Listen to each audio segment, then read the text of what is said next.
Today I'm talking about a points currency that I like that's tied to a bunch of cards I really don't like. And that's American Express membership rewards. Now, some people find a lot to love here, and some people hate these cards. Today we'll discuss the pros and cons and what you need to know.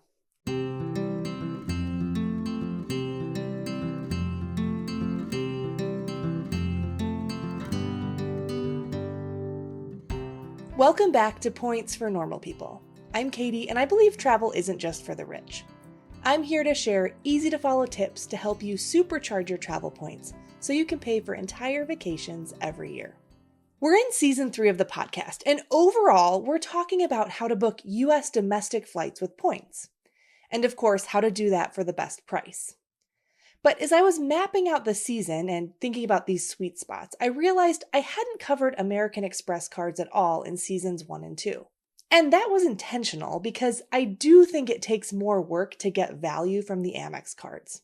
And there are a lot more rules and best practices to know.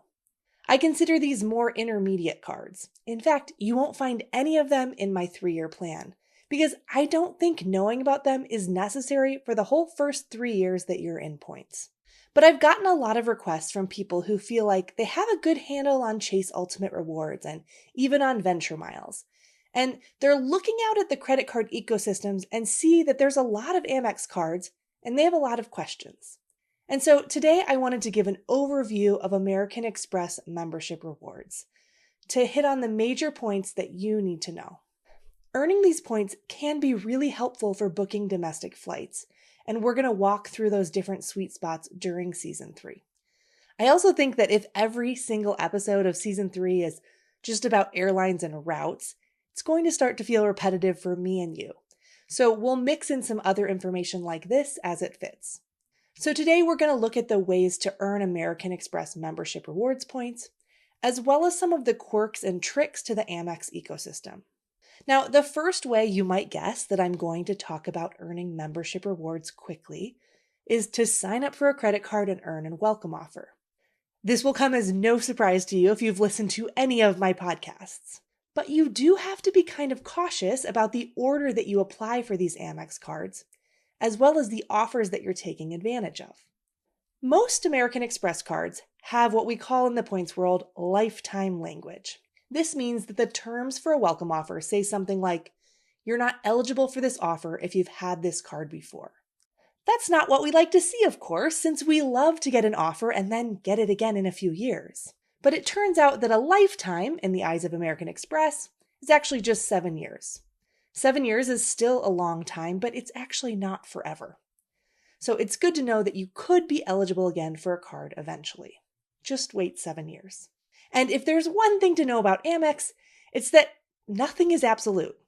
So while pretty much all of the public offers for cards usually have that lifetime language, sometimes an offer comes out that doesn't have the lifetime language. And then, of course, people get really excited because it feels like a little loophole that they can go through. A lot of bloggers or creators will abbreviate that as NLL, no lifetime language. So that's what NLL means if you see an Amex offer and then someone excitedly explaining it has NLL. It has no lifetime language. Amex will also send you targeted offers sometimes, and these very often do seem to bypass the lifetime restrictions. These targeted offers sometimes come to your mailbox at your house, sometimes to your email, and sometimes it's when you log into your Amex account and there's some sort of pop-up with an offer there. My husband seems to get a lot more of these than I do.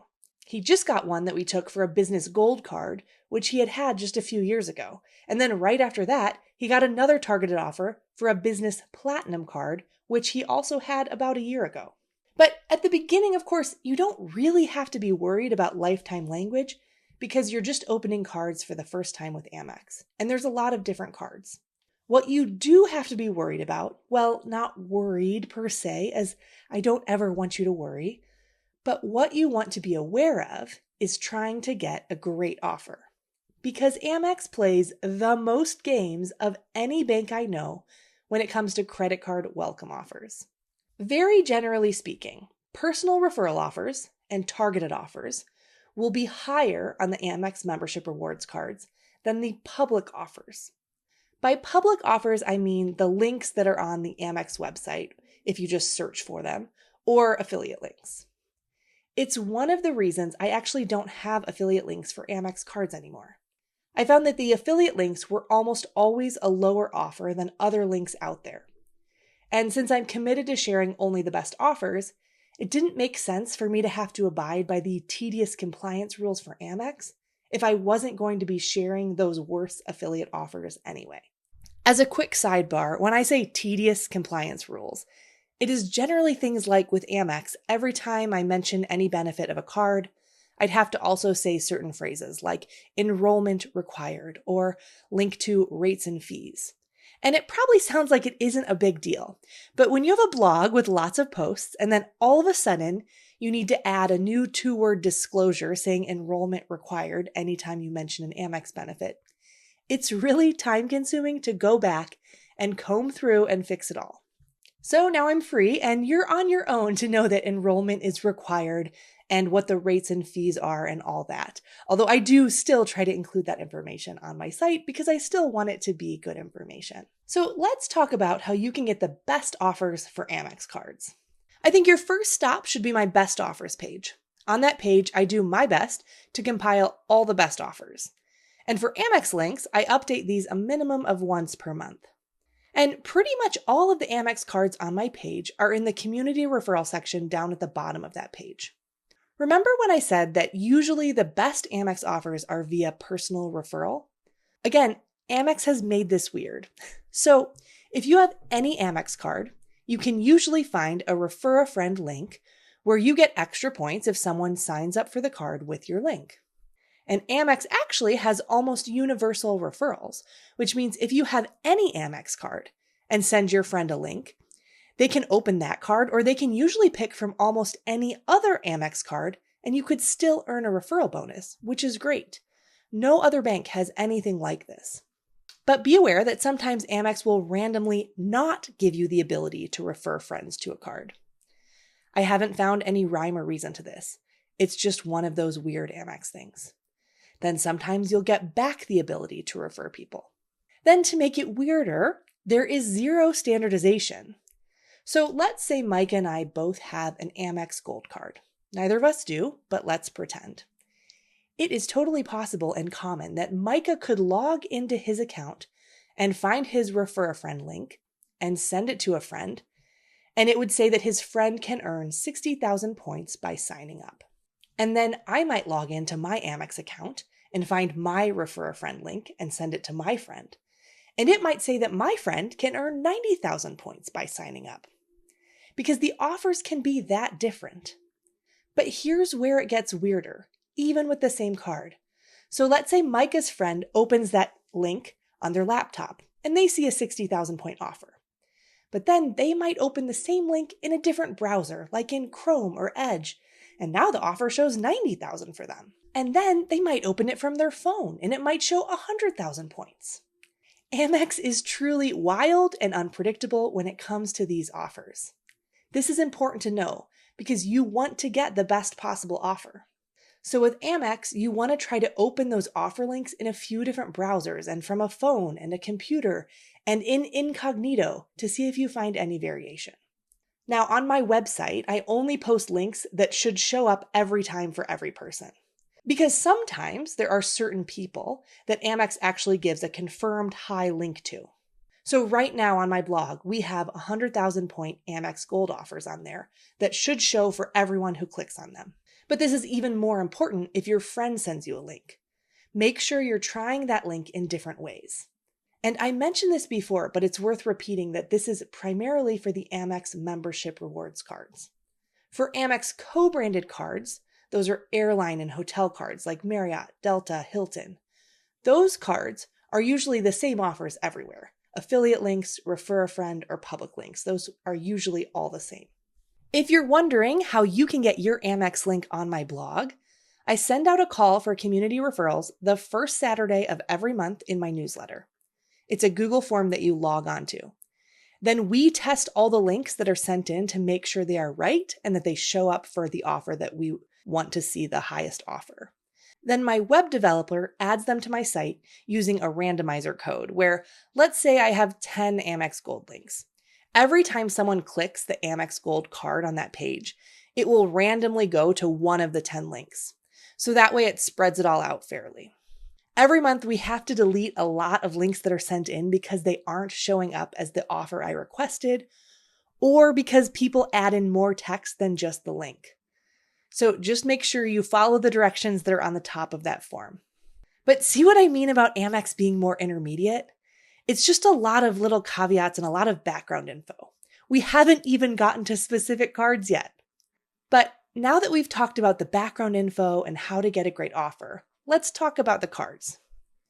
Because while Amex doesn't have a 524 rule like Chase, and they aren't as finicky as Capital One for approvals, they do have some rules, and the order that you apply for these cards is really important.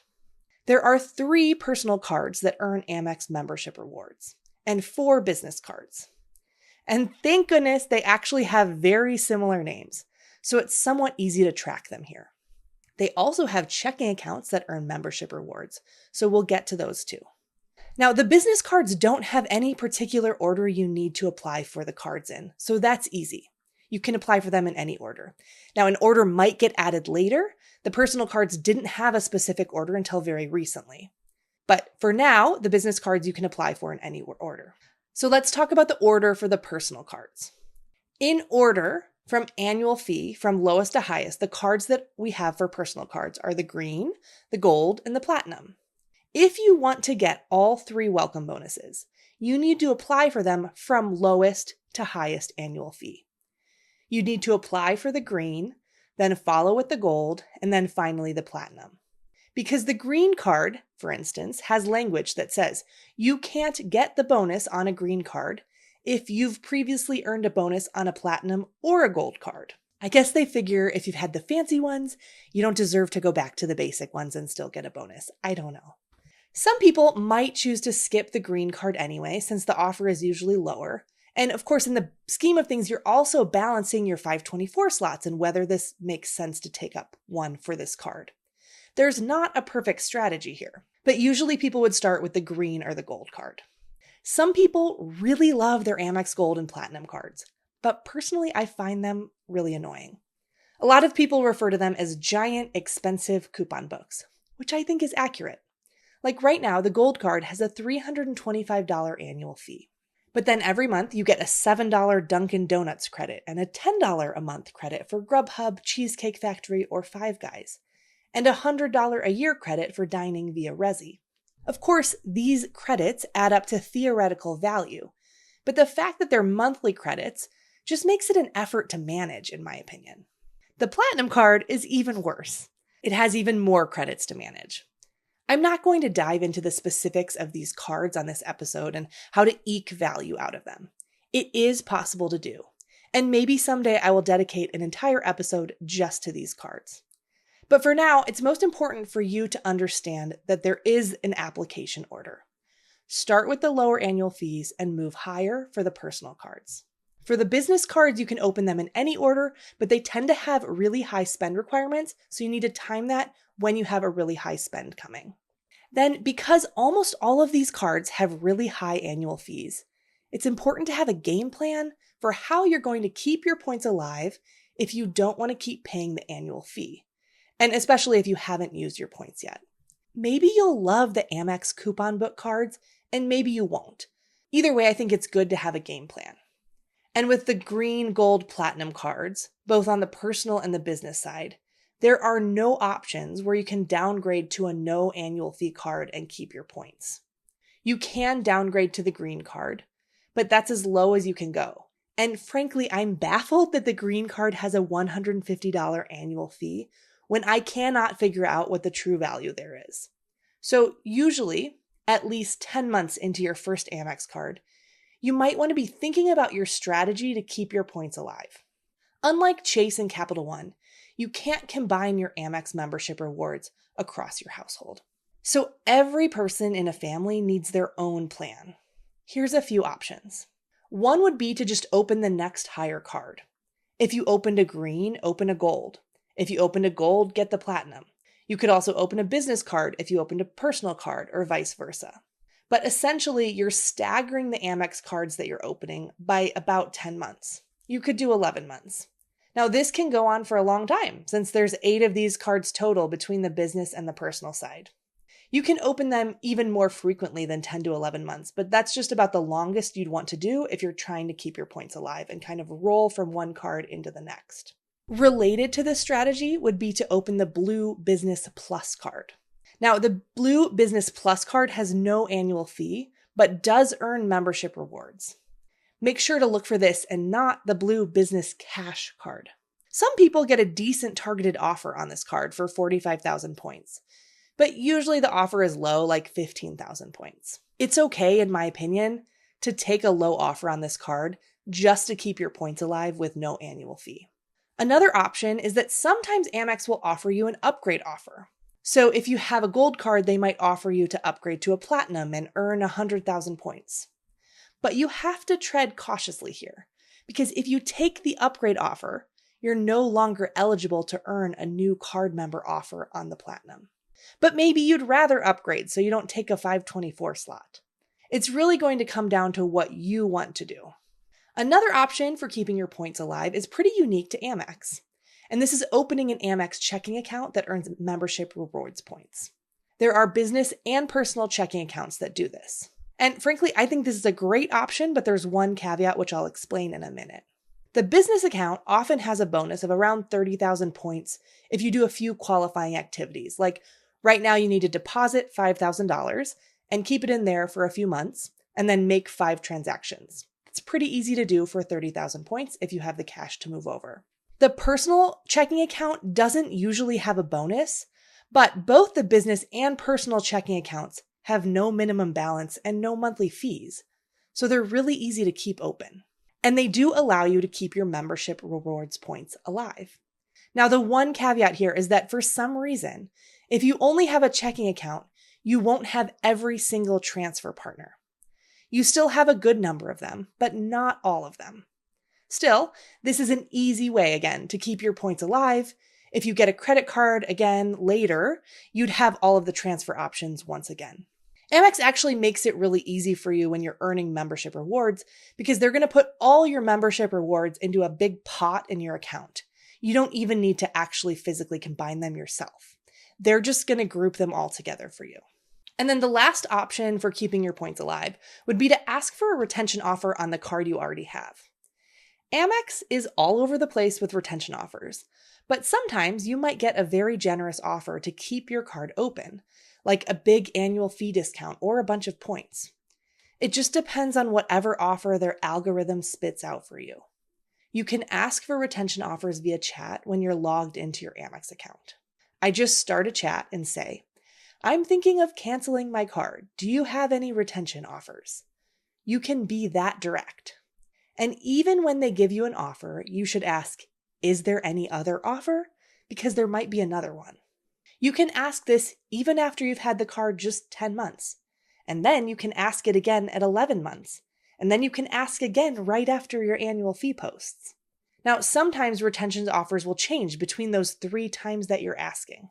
So it's worth asking again and again in case a new one pops up onto your account. So that's the big picture of the card's layout.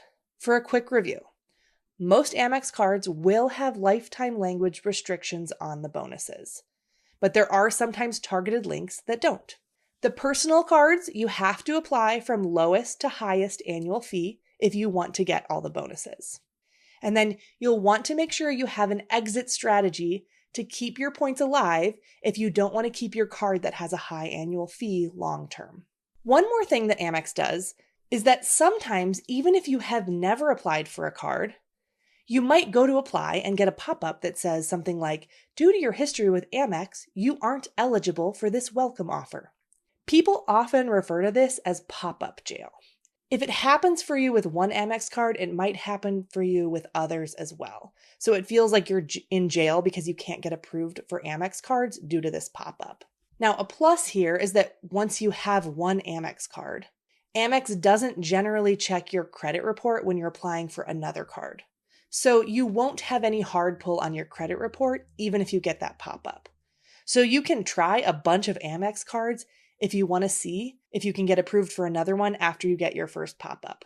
If you're getting the Amex pop-up a lot, there isn't a surefire way to get out of pop-up jail. But there are some theories. So first of all, one is that you want to start looking like a better customer. That generally means start putting more spend on the Amex cards you do have.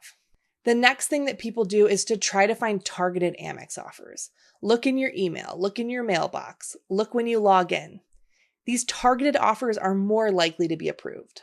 I personally am almost always in pop-up jail for any of the good referral offers, but I can usually get approved for the targeted offers that come to me. And then just keep trying every few months. Again, there's not really a rhyme or reason to it, so overall, just keep trying.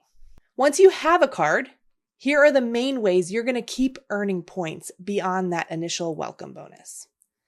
Now, the first is spending. This is why some people really like the gold card because it earns 4 points per dollar on groceries. So that can really add up for a family.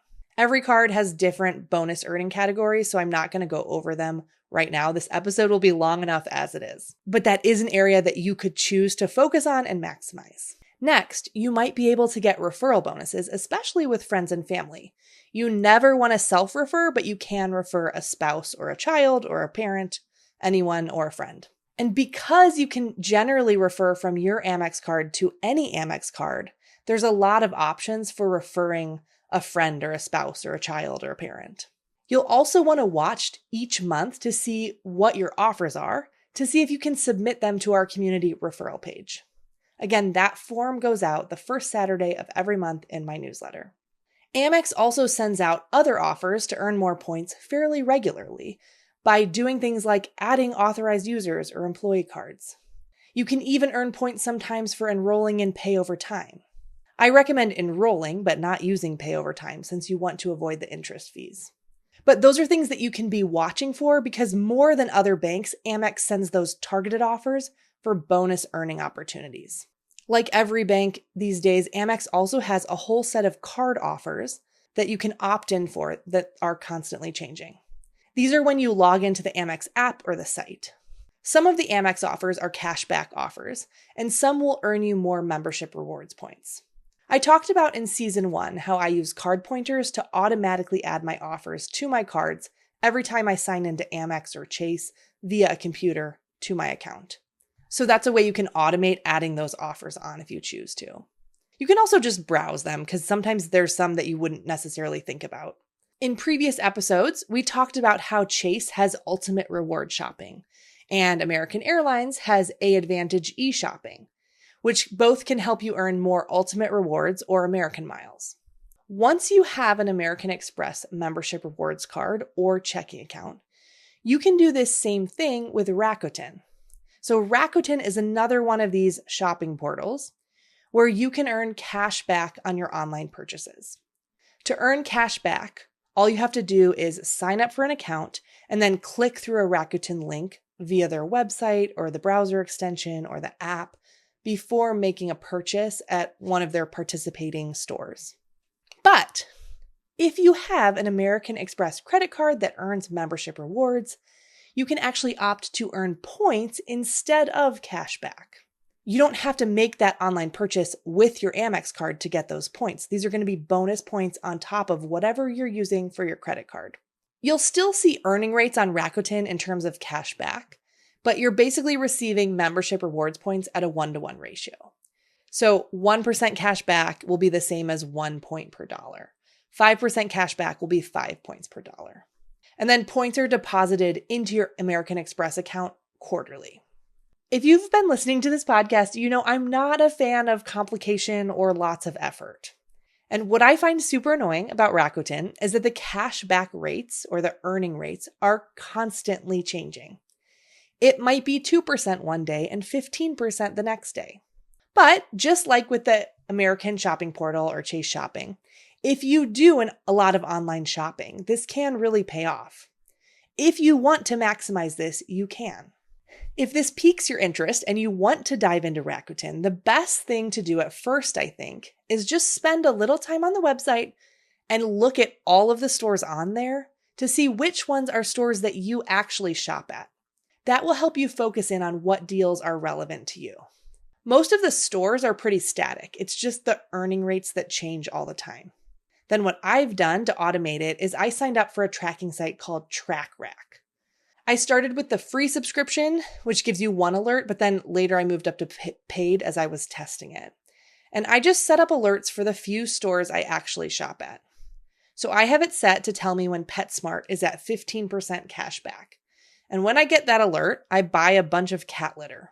Then I also have the Rakuten browser extension installed on my computer and my phone so that it automatically prompts me to opt in for extra cashback or points earning on any online shopping I'm doing. I'll add videos of how you can add the Rakuten extension to your browsers in the show notes. I'm not going to go into redeeming membership rewards points at all in this episode because this is already a long episode, but also because pretty much the best way to redeem them is by transferring them to the partners, the airline and the hotel partners. And the sweet spots vary based on where you want to go. When it comes to domestic travel, we're covering a lot of sweet spots this season. Now, Amex will often try to tempt you to redeem your points while paying for Amazon or some other websites. And these are usually around 0.7 cents per point. So if you had 10,000 points, you'd get $70 off your Amazon purchase. For most people, you will find that your points stretch further by transferring them. But you know my mantra, I celebrate however you want to use your points. So if you really want to cash them out for gift cards or Amazon purchases, go for it. Whatever brings value to your life is how you should be using your points. Let's jump to action steps for this week. Now, this first one, I didn't mention at all yet in the episode, but I recommend it if you have an Amex account, that you go and make sure that you're opted in for marketing emails and snail mail. Normally, we all want to opt out, but you want these from Amex because this is how they send you those targeted offers. This will be in the show notes, but as a quick verbal description, you're going to log into your account and then you're going to look for account services across the top tab. Then go to alerts and communications. Select marketing email preferences and make sure you're opted into everything. Then go back again to alerts and communications and look for privacy preferences. And make sure you're opted into email and mail there too. If you have an Amex card currently, here's a few more action steps I'm going to give to you. First, start working on your exit strategy if you're not planning to keep the card that you have. Next, I'm going to encourage you to just log into the website and chat this week and ask for a retention offer on your card. If you've had the card 6 months or 6 years, just log in and chat and ask and see what they say. Even if it's a card you intend to keep long term, you can still ask for a retention offer. While you're logged in there, poke around a little bit. Scroll down to your offers and see if you have any interesting offers to add, or see if you have any employee cards or authorized user offers to earn more points. See if anything else there seems applicable to you. See what your refer a friend offer is and see if it could be added to my next call for community referrals. And then the last two things would be to consider signing up for card pointers if you want to automate your offer adding, or Rakuten if you want to start earning more membership rewards. I'll leave my referrals for both of those in the show notes. If you join Rakuten, make sure to link it to your Amex account. Thanks for sticking with me on this longer episode. I look forward to seeing you next week where we will continue to unlock these secrets of points together.